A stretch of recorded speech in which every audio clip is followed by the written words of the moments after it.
ராஜ்மீடியா நண்பர்களுக்கு வணக்கம். நம்மளோட பிக் பாஸ் நிகழ்ச்சியோட இன்னைக்கான மூணாவது ப்ரோமோ நீங்க எல்லாருமே பார்த்திருப்பீங்க. பாத்தீங்களாங்க, விக்ரம பொறுத்தவரை கோர்ட் டாஸ்க் கூட எவ்வளவு ஃபன்னா கொண்டு போறாரு அப்படிங்கிற மாதிரி ப்ரோமோவை ரிலீஸ் பண்ணிருக்காங்க. இல்ல மாமா டிவி எதுக்காக விக்ரமுக்கு இவ்வளவு சொம்பு தூக்குறீங்க? நீங்க மட்டும் இல்ல, வீக்கெண்ட் வர விஜய் சேதுபதியுமே விக்ரமுக்கு எந்த அளவு முட்டு கொடுக்க முடியுமோ அந்த அளவு முட்டு கொடுக்குறாரு. ஆனா அவனை பொறுத்தவரை காமெடியன் அப்படிங்கிற போர்வையில உட்கார்ந்துகிட்டு மத்தவங்களை ட்ரிகர் பண்றது, இரிட்டேட் பண்றது, ப்ரோவோக் பண்றது, இப்படிப்பட்ட கேவலமான வேலையை தான் பண்ணிக்கிட்டு இருக்கான். எல்லாத்தையும் பண்ணிட்டு அதெல்லாம் காமெடி அப்படிங்கிற மாதிரி அதே மாதிரி தான் இந்த நீதிமன்றம் டாஸ்க்ல கூட இவ்வளவு நாள் தங்கச்சி தங்கச்சி அப்படிங்கிற மாதிரி பழகிட்டு இருந்த சுபிக்ஷாவோட டேலண்ட இழிவுபடுத்துற மாதிரி தான் ஒரு வழக்க தொடர்றான். இந்த வழக்கு நடக்கும்போது பிக் பாஸே பல இடங்கள்ல குறுக்க வந்து டாஸ்கா பண்ணுங்கடா, நீதிமன்றத்தை அசிங்கப்படுத்துற மாதிரி டாஸ்க கொண்டு போகாதீங்க அப்படிங்கிற மாதிரி வார்னிங் எல்லாம் கொடுக்குறாரு. இருந்தாலும் இந்த மாமா டிவியை போலவல விக்ரம் செமையா ஃபன் பண்ணிட்டு இருக்காரு அப்படிங்கிற மாதிரி ப்ரோமோ கட் பண்ணி ரிலீஸ் பண்ணிருக்காங்க. வேற லெவல்ல முட்டு கொடுக்குறீங்கடா இந்த விக்ரமுக்கு அப்படிங்கிற மாதிரி தான் இருந்துச்சு. ஆமாங்க, இந்த வக்ரம் பிடிச்சவனை பொறுத்தவரை அடுத்தவங்களை இழிவுபடுத்துறது தான் காமெடி அப்படிங்கிற மாதிரி நினைச்சிட்டு இருக்கான். உண்மையாவே இந்த சீசனை பொறுத்தவரை சுபிக்ஷா வந்து ஒரு சாதாரண நபர்கள்ல இருந்தா பிக் பாஸ் வீட்டுக்குள்ள போயிருக்காங்க.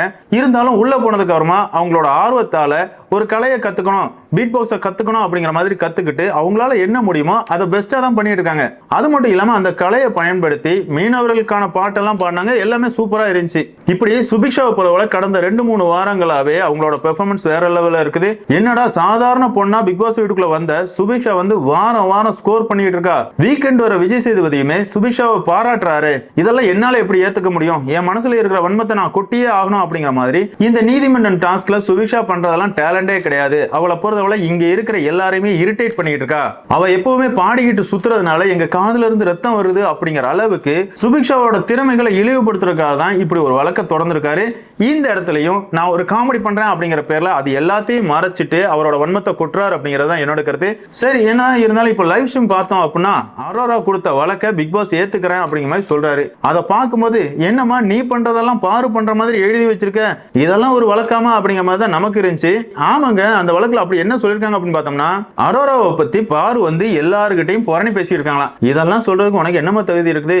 பார்வை பொறுத்தவரை உன்னை ஒரு ஆளா கூட மதிக்கல. கமர்தீன் கிட்ட மட்டும் தான் சொல்லுவாங்க, அவளை பொறுத்தவரை என்ன ட்ரிகர் பண்ணும் அப்படிங்கறதுக்காக தான் உங்ககிட்ட ரொம்பவே க்ளோஸா இருக்கா அப்படிங்கிற மாதிரி பதிவு பண்ணுவாங்க. ஆனா இந்த அரோராக்கா, அதாவது பலூனக்காவை பொறுத்தவரை பிக் பாஸ் வீட்டுக்குள்ள இருக்கிற எல்லாருக்கிட்டையுமே பாரு என்ன டார்கெட் பண்றா, பாரு அப்படி பண்றா, பாரு இப்படி பண்றா அப்படிங்கிற மாதிரி புரணி பேசிட்டு இருப்பாங்க. அது மட்டும் இல்லாம கடந்த வாரங்கள்லாம் பார்த்தோம் அப்படின்னா விக்ரம், கனி, எஃப்ஜே, அரோரா இந்த 4 பேரும் ஒன்னா உட்கார்ந்துகிட்டு முழுசா பார்வை பத்தி புரணி பேசுறது மட்டும்தான் முழு நேர வேலையா வச்சிருந்தாங்க.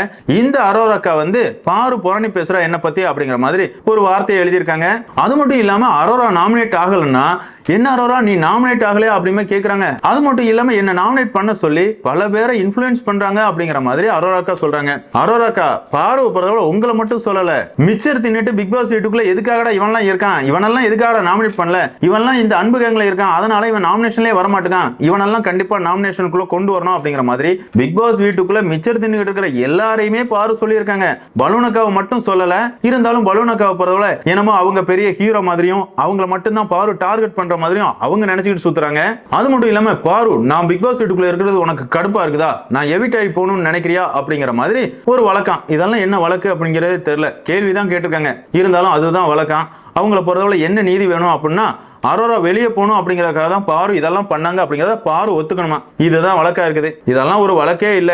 அரோரா பாருக்கு எதிராக என்னெல்லாம் பண்றாங்களோ அதெல்லாம் பாரு பண்ற மாதிரி அரோரா வந்து ஒரு வழக்க போடுறாங்க. இந்த வழக்க பொறுத்தவரை அரோராவோட வழக்கறிஞரா விக்ரம தேர்ந்தெடுக்கிறாங்க. இந்த வக்ரம் பிடிச்ச விக்ரம பொறுத்தவரை பொதுவாவே பாரு அப்படின்னா வன்மத்தை கொட்டுவான். கண்டிப்பா இந்த வழக்குல வழக்கறிஞரா விக்ரம் இருக்கிறதுனால பாருக்கு எதிராக பல இடங்கள்ல வன்மத்தை கொட்டுறதுக்கான வாய்ப்புகள் அதிகமாவே இருக்குது. என்னதான் இருந்தாலும் பொறுத்திருந்து பார்க்கலாம் இந்த வழக்குல யார் வின் பண்ண போறாங்க அப்படிங்கலாம். அதே நேரத்தில் பிக் பாஸ் ரசிகர்களான உங்களை பொறுத்தவரை அரோரா கொடுத்த கம்ப்ளைண்ட் எல்லாமே வாசிச்சிருப்பீங்க. அது உண்மையாவே பாரு பண்றாங்களா இல்லனா அரோரா தான் அப்படி பண்றாங்களா அப்படிங்கிற உங்களோட கருத்துக்களை மறக்காம கமெண்ட்ல மென்ஷன் பண்ணுங்க. இந்த வீடியோ உங்களுக்கு பிடிச்சிருந்தா லைக் பண்ணுங்க, ஷேர் பண்ணுங்க, மறக்காம சேனலை சப்ஸ்கிரைப் பண்ணுங்க. Thank you friends.